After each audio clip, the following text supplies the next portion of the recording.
새로운 생명으로 새로운 삶을 산다라는 제목으로 하나님 말씀 증거하도록 하겠습니다.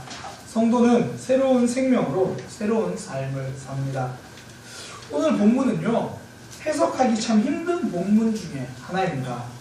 19절에 보면 예수님이 지옥에 있는 영들에게 선포하신다, 그렇게 이야기를 했어요. 이 이야기만 들어보면 뭐야, 이거 예수님이 지옥에 있는 사람들에게도 다시 복음을 전해주신다는 이야기인가? 지옥에서도 다시 하나님을 믿을 수 있는 기회가 있다는 말인가? 그런 의미가 아닙니다. 20절 그 뒤로 가면요, 그 지옥에 있는 자들이 누군지가 나와요.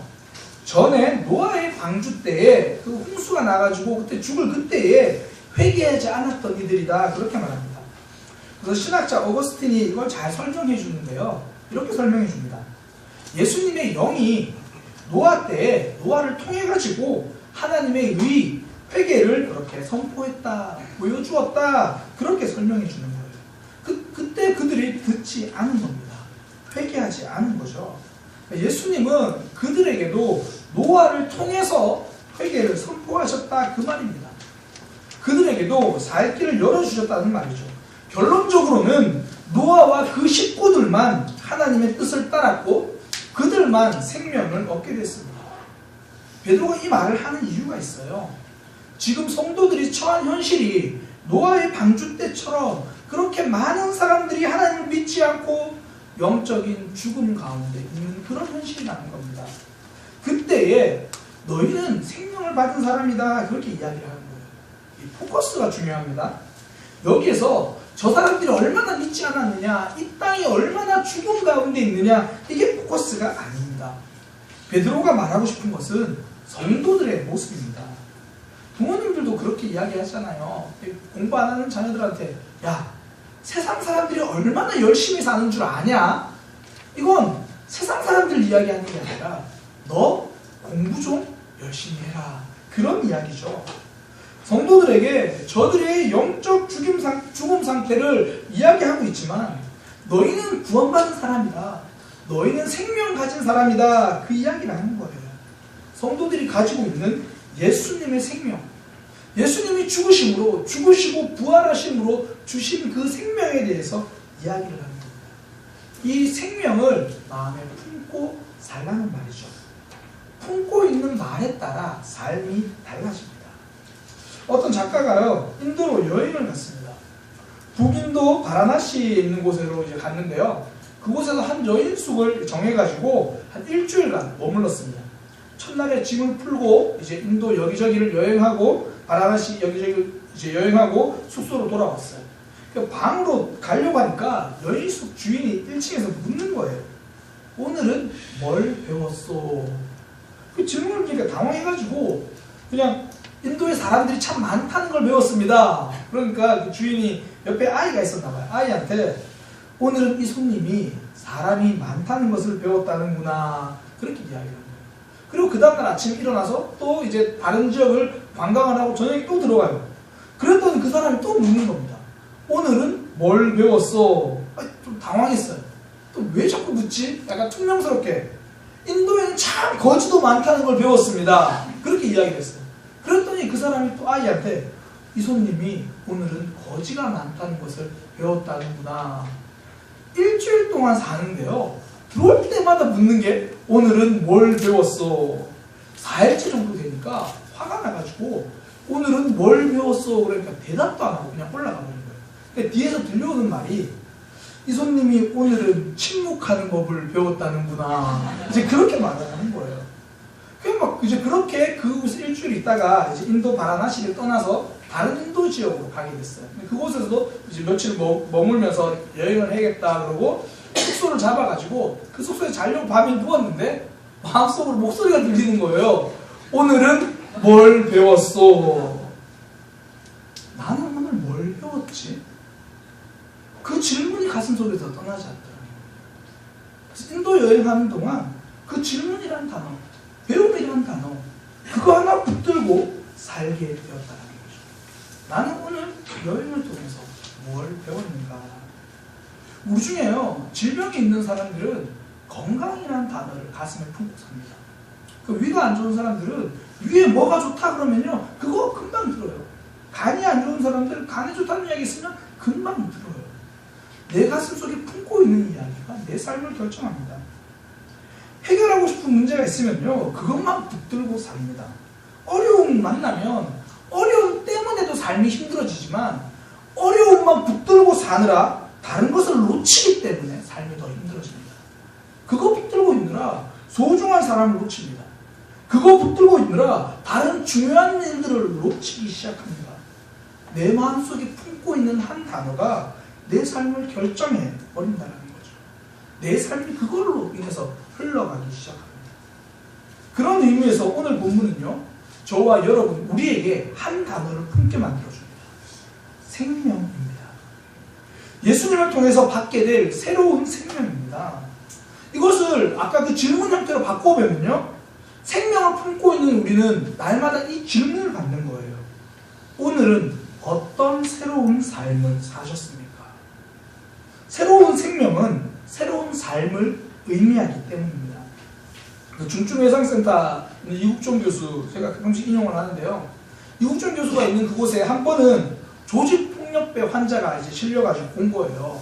보니까 등에 있는 커다란 호랑이 그림에, 등에 있는 호랑이 문신에 칼이 찔렸는데 주요 혈관, 장기 뭐 다 손상돼가지고 생존이 쉽지 않은 그런 상황으로 온 거예요. 그래도 수술을 했죠.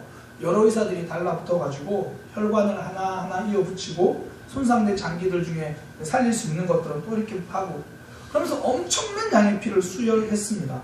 수술도 한 번에 끝나지 않고 1차 수술을 하고 개복해놓은 상태에서 또 나중에 다시 2차 수술을 그렇게 했습니다. 다행히도 칼에 찔린 그 남자는 잘 버텼고요. 수술도 잘 끝났고 회복도 성공적으로 잘 됐습니다. 그리고 퇴원을 했어요. 그리고 이제 한 달 후에 외래 진료로 왔습니다.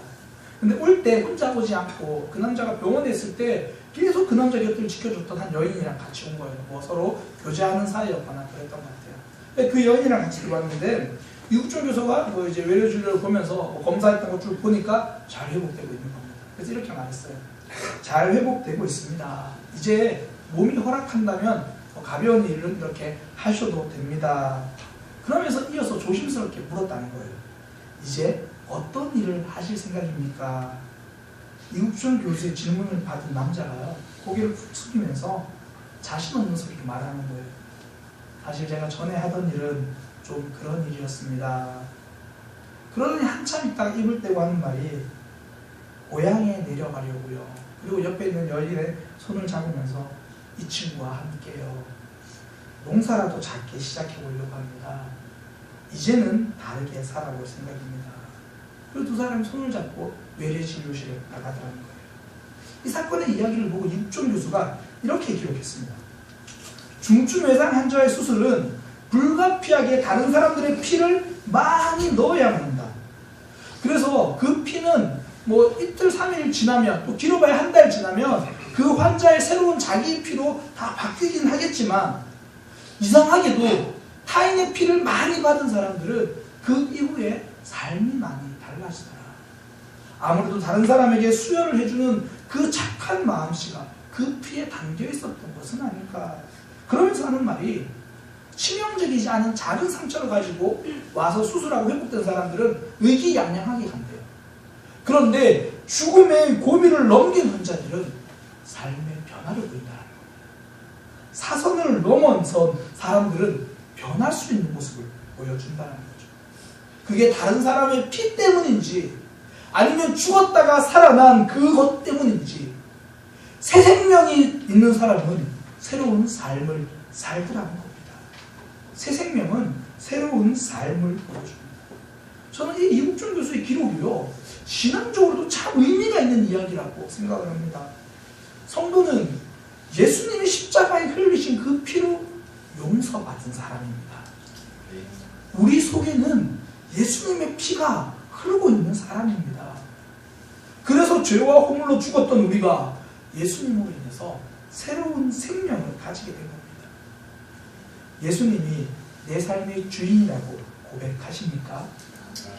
그러면 우리가 살아가는 삶은요, 우리가 살아가야 할 삶은 좀 더 나은 삶이 아니라 새로운 삶입니다. 신앙은 좀 더 나은 삶을 살아가는 것이 아닙니다. 이제 예수님 믿고 나니까 문제도 좀 더 잘 풀리고 자녀들도 좀 더 잘 되고 좀 더 나은 그런 삶이 아닙니다. 어떤 도둑은요, 실제로 도둑질을 할 때 십자가 목걸이를 꼭 걸고 도둑질을 한다고 합니다. 그렇게 해보니까 안 걸리더라는 거예요. 그래서 그 십자가 목걸이를 늘 걸고 도둑질을 한대요. 그 도둑에게 십자가는요, 좀 더 나은 도둑질을 위한 것이지 새로운 삶을 가져다 주진 않았습니다. 심지어 교회 다니는 분들 중에서도요, 기도 제목이 하나님 안 걸리게 해주세요. 사업을 하다 보면 불법적인 일들이 많이 있습니다. 그런 부분들이 청산이 되지 않고 청산할 마음도 없이 하나님 내 사업 번창하게 해주세요. 내 사업 잘 되게 해주세요. 이 말은요, 뒤집어서 말하면 하나님 안 걸리게 해주세요. 똑같은 말입니다. 신앙생활은 더 나은 삶으로 착각하고 있다는 거예요. 우리가 흔히 하는 말 있잖아요. 인생은 속도보다 방향이 중요하다. 뭐 잘 아는 이야기입니다. 그런데 이것을 신앙생활로 적용해보면요, 신앙생활은 속도로 잘 달려가다가 더 빨리 달려가게 되는 것이 아니라 달려가다가 멈추고 방향을 전환해서 달려가는 것, 그것이 신앙생활입니다. 악셀레이터를 밟다가 더 잘 밟고 가는 삶이 아니라 악셀레이터를 밟고 가다가 이제 브레이크를 밟고 멈춰서서 핸들을 돌려서 유턴하는 삶입니다. 아일랜드 소설가 오스카 와일드가요, 그날 이후라는 글을 썼습니다. 그 글의 내용이 이런 거예요. 예수님이 어느 날 이제 하늘에 계시다가 이전에 예수님이 땅에 계실 때 기적을 베풀어 줬던 사람들을 한번 만나고 싶다라는 생각에 이제 땅으로 오셨대요. 그 오스카 와일드가 쓴 글이 그런 거예요. 가니까 또 땅을 갔는데 한 주정뱅이를 만나는 겁니다. 그래서 예수님이 뭐 거의 폐인이 돼서 손발 막 떨고 있는 그 주정뱅이한테 아니 형제요, 어쩌다가 이 모습이 되었는가 그랬더니 그 손 떨고 있는 주정뱅이가 예수님을 보더니 이렇게 이야기를 하는 거예요. 아, 제 중풍병을 고쳐주신 예수님이시군요. 제가 중풍병으로 있을 때는 몸이 떨고 힘들어서 구걸하기 참 좋았는데 몸이 고쳐지고 나니까 건강한 두 발로는 이제 구걸도 못하고 얻어먹을 수도 없고 그렇다고 일을 하려고 하니까 마음에 맞는 일도 없고 그래서 이리저리 방황하다가 이렇게 되었습니다. 기도 응답은요, 더 나은 삶을 위한 기적이 아닙니다. 새로운 삶으로 들어가는 열쇠입니다. 신앙은 하나님 붙들고 그 백 가지고 좀 더 잘 살아보자 그런 이야기가 아니고요, 내가 하나님과 상관없는 사람이었구나. 세상은 하나님이 만드셨는데 하나님과 상관없다는 얘기는 살아갈 공간이 없다는 얘기잖아요. 죽었다는 이야기잖아요. 내가 죽었었는데 나를 살려주셨구나. 그래서 예수님 믿는다라는 것의 가장 정확한 표현은 예수님이 내 인생의 주인이라는 거예요. 그래서 새로운 삶을 산다는 거예요. 새로운 생명 받은 사람은요, 새로운 삶을 살게 됩니다. 오늘 본문 내용이 예수님으로 인해서 새 생명 받았다 이 말이잖아요. 이 말을 그래서 질문으로 바꾸면 이렇게 되죠. 오늘 하루 새로운 삶을 사셨습니까? 새로운 삶을 살려면 필요한 것은 두 가지만 좀 나누려고 합니다. 먼저는요, 유혹을 이기라는 겁니다. 새로운 삶에도 유혹은 있습니다. 성경에 보면 예수님도 공생애를 시작하기 전에 제일 먼저 찾아온 게 천사가 아니라 마귀였습니다. 마태복음 4장 1절에 보면 그때에 라고 시작해요. 그때에 마귀가 왔대요. 그때가 언제냐면 3장을 딱 넘겨가 보면 예수님이 침례를 받으시고 하나님의 음성을 듣습니다. 이는 내 사랑하는 아들이요 내가 기뻐하는 자라. 그러니까 하나님의 음성을 듣고 은혜 충만하던 그때라고 콕 집어서 말합니다. 은혜 가장 많이 받았을 때요, 침례 받았을 때요, 새로운 사역, 새로운 삶을 시작하려고 그때. 예배는 감격이잖아요. 예배 때 다짐도 하잖아요. 예배 때 크게 결심도 하잖아요. 크게 다짐하고 결심하고 갔던 그때에 크게 유혹에 빠진다는 거예요. 크게 그렇게 오더라는 거죠. 그래서 교회들마다 제가 말씀드린 적이 있는데요, 주차장에서 은혜가 제일 넘쳐요. 왜 그러냐면 마치고 가려고 하니까 차 좀 빼라고 차 좀 받았는데 거기다 다 쏟고 가는 거예요. 이제 거기다가 좀 기다리라고 막 그러고. 그리고 은혜가 넘치는 곳은 집 문 앞이죠. 거기다가 은혜 다 쏟고 가요. 내가 오늘 뭐라 그랬어? 예배 시간 졸지 말라 그랬지. 그러니까 받은 은혜를 거기다가 다 쏟고 가는 거예요. 내가 은혜 받고 감격받은 그 순간에 유혹은 찾아옵니다. 오디세우스의 실현과 모험담을 그린 고전 오디세이아에 보면요, 이 바다의 요정 세이렌에 대한 이야기가 나옵니다. 오디세우스가 부하들과 함께 배를 타고 가는데요, 그 배가 유혹의 섬을 지나가게 됩니다. 근데 그 유혹의 섬에는 세이렌이라고 불리는 아름다운 인어, 바다의 요정들이 노래를 불러요. 근데 그 노래가 너무 아름다워가지고 이 섬원들 모두가 그 노래가 더 듣고 싶어서 바다로 뛰어듭니다. 다 빠져 죽는 거예요. 그 오디세우스는 다행히 그 섬에 그런 요정이 있다는 이야기를 들었습니다. 그래가지고 그 섬을 지나기 전에 부하들에게 말해요. 모두 귀를 막아라. 밀랍을 가지고 귀를 다 막습니다. 그리고 자신은 귀를 막지는 않지만 이 배에다가 온몸을 꽁꽁 묶습니다. 도저히 자기가 풀 수 없을 만큼 밧줄로 꽁꽁 묶어요.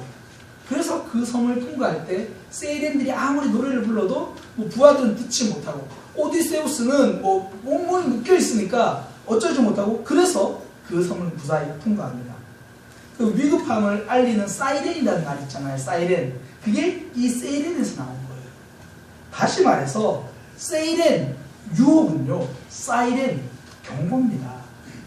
모든 유혹은 조심하라는 경고입니다. 달콤한 것은 행복할 수 있다는 약속이 아니라 위험할 수 있다는 경고입니다. 저는 산에 가면 어떤 버섯이 먹을 수 있는 버섯인지 몰라요. 그런데 어떤 버섯이 못 먹는 버섯인 줄 압니다. 화려하고 색이 아름다운 버섯은 독버섯입니다. 버섯은 화려하고 이쁠수록 독버섯입니다. 새로운 삶을 사는 성도는요, 이 독버섯 법칙을 기억하며 살게 됩니다. 지금보다 더 나은 삶, 더 가지는 삶이 유혹으로 찾아올 때 이 유혹이 경고일 수 있다는 걸 아는 거예요. 그래서 더 나아지는 삶이 새로운 삶의 걸림돌이 된다면 나를 묶어두는 겁니다. 내 결정을 묶어두는 겁니다. 내 선택을 묶어버리는 거죠. 그렇게 해서라도 새로운 삶을 살아냅니다. 우리 모두가 사실 모든 유혹을 그렇게 거절할 수 있는 건 아니거든요. 어렵습니다. 그러나 오늘 하루 찾아오는 유혹은 이겨낼 것입니다. 세계적인 발레리나 강수진 씨가 인터뷰에서 이런 얘기를 했어요. 인터뷰할 때 물었습니다. 이제 세계적인 발레리나가 된 이후에 유명한 상들 다 휩쓸고 난 다음에 지금 같은 순간을 꿈꿔본 적이 있습니까? 그때 강수진 씨의 대답이 걸작이에요. 한 번도 꿈꾸지 않았습니다. 그저 하루하루 불태웠을 뿐입니다. 그리고 나서 이렇게 기록했더라고요. 뭔가를 꿈꾸면서 했다면 이렇게 오랜 기간 무대에 서지는 못했을 겁니다. 꿈을 꾸지 말라는 말이 아니라 너무 큰 꿈만 보고 있으면 그 꿈에 눌려가지고 아무것도 못한다는 그 이야기죠. 술 마시는 사람에게요, 너 앞으로 평생 술 마시지 마. 앞으로 평생 술 마시지 마. 그렇게 이야기를 하면 사람들이 결단이 어렵잖아요. 그러니까 너 오늘 하루만 술 마시지 마. 아무도 아멘 안 하는데 아멘하면 들킬까봐. 너 오늘 하루만 술 마시지 마. 그러고 안 마시고, 너 그 다음날도 너 오늘 하루만 술 마시지 마. 그러고 일주일만 술 마시지 마. 그러고 지키면 한 달만. 그렇게 가는 거죠. 목사님, 요즘 베드로전서 계속 주위 사람들에게 잘하라고 하는데 저 오늘부터 가족들에게 잘해줄 거야. 그거 안 돼요. 안 돼. 그냥 나는 오늘은 우리 가족에게 잘해줄 거야. 주일 마치고 가는 시간 얼마 없거든요. 남은 시간. 그 남은 시간 최선을 다하겠다. 이 마음이 승리를 만듭니다. 유혹은 큰 결심으로 이기지 않습니다. 작은 실천으로 이깁니다. 큰 결심보다 힘이 있는 것이 작은 실천입니다. 새로운 삶은 유혹을 이기는 삶입니다. 우리는 이 독보섯의 법칙을 기억하며 살 것입니다. 달콤한 유혹은 위험한 경고다. 오늘 하루는 승리할 것이다. 그 승리가 우리에게 새로운 삶을 만들 겁니다. 두 번째는요, 생명력 있게 살아야 새로운 삶을 산다는 거예요.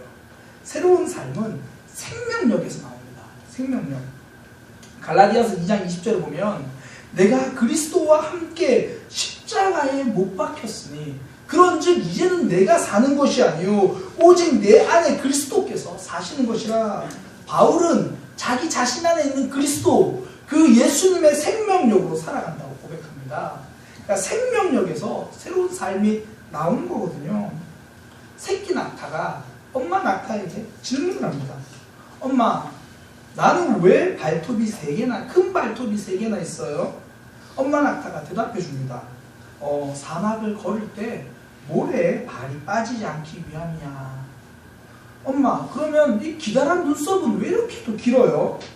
그건 사막을 걸을 때 모래바람으로부터 눈을 보호해 주기 위해서 그런 거야. 엄마, 저는 제 등에 있는 혹이 너무 보기 싫어요. 왜 이렇게 큰 혹이 있는 거예요? 그건 긴 사막을 여행할 때 필요한 영양분을 저장하기 위해서 있는 거란다. 아, 큰 발톱도 기다란 눈썹도 등에 있는 혹도 모두 사막을 잘 가기 위해서 있는 거네요.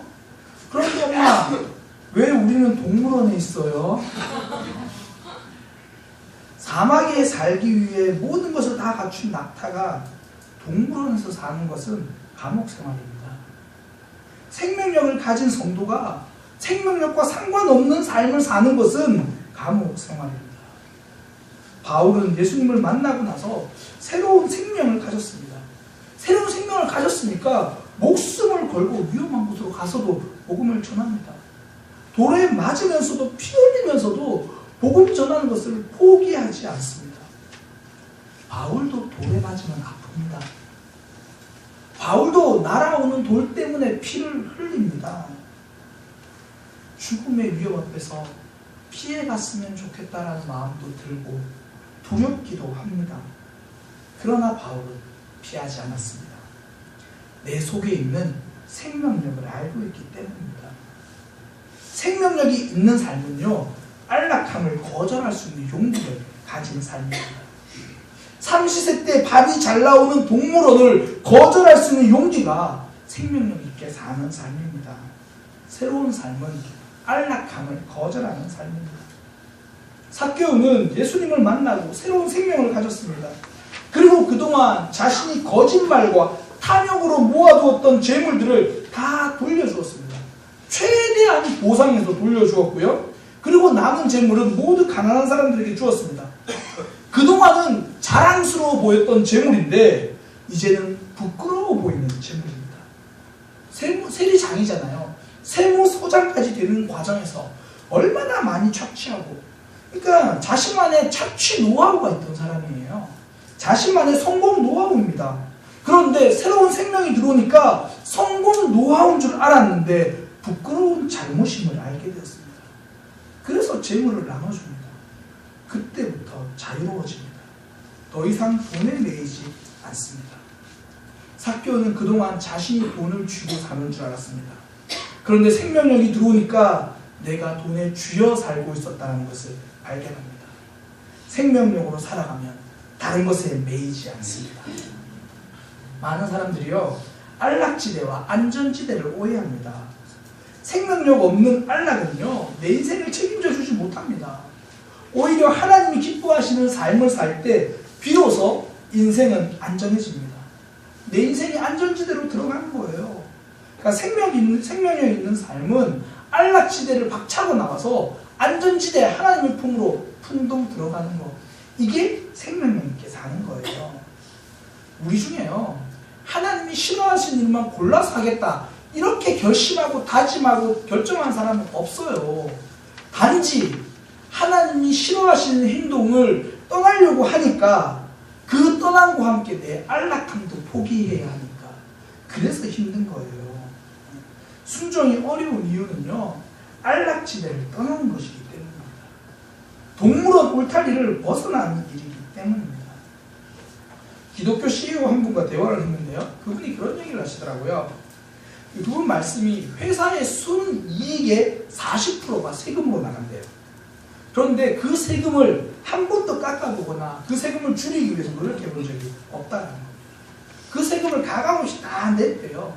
그러니까 회계사무실이 굉장히 편하게 생각한대요. 굉장히 좋아한대요. 그런데 그 회계사무실이 단지 좋아하기만 했을까요?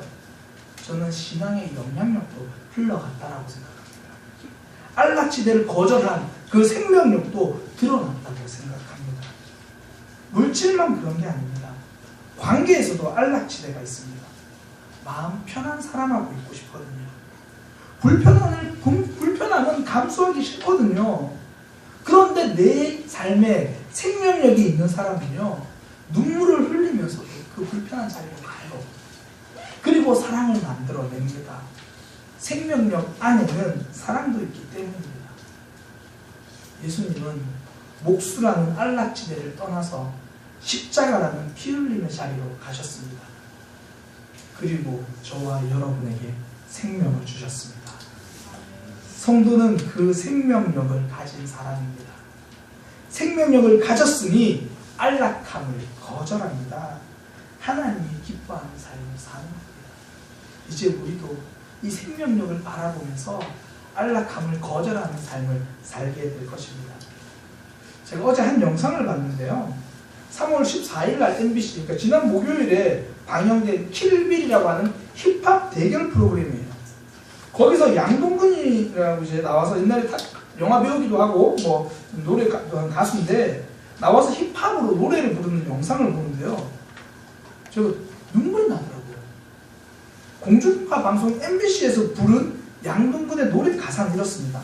아버지, 그는 나의 아버지, 사랑하는 아버지, 날 창조하신 아버지, 거룩하신 아버지, 예수 그리스도의 아버지가 나의 아버지. 노래 가사를 들어보면요, 어른들은 힙합이라서 너무 빨라서 무슨 내용인지 잘 모를 수도 있어요. 그런데 세상 앞에서 당당하게 외치더라고요. MBC 지상파에서 지난 목요일에. 지금 그 영상을 좀 같이 보려고 하거든요. 잠시 영상 좀 보도록 하겠습니다. 영상 틀어주세요.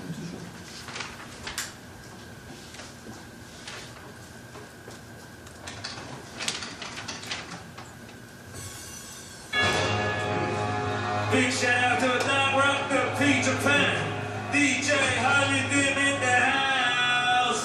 아버지 swag once again.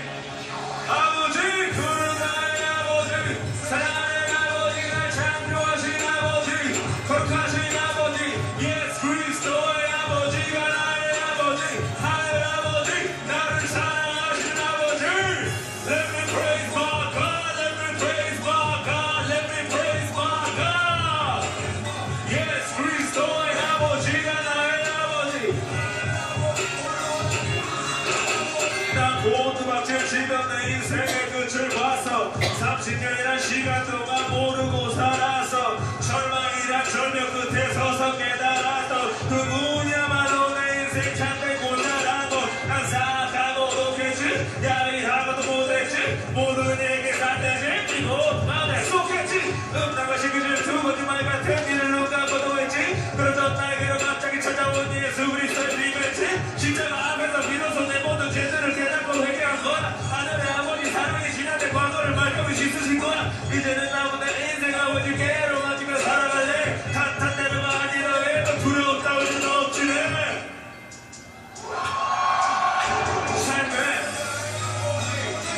이 영상을 보면서요, 저 아버지는 내 안에 계신데 나는 저렇게 당당하게 외쳐봤던 적이 있는가? 그런 생각이 들더라고요. 어떤 목사님이 페이스북에 저 영상 올린 걸 보고 제가 알게 찾아봤는데요, 그분이 페이스북에 이렇게 올리셨어요.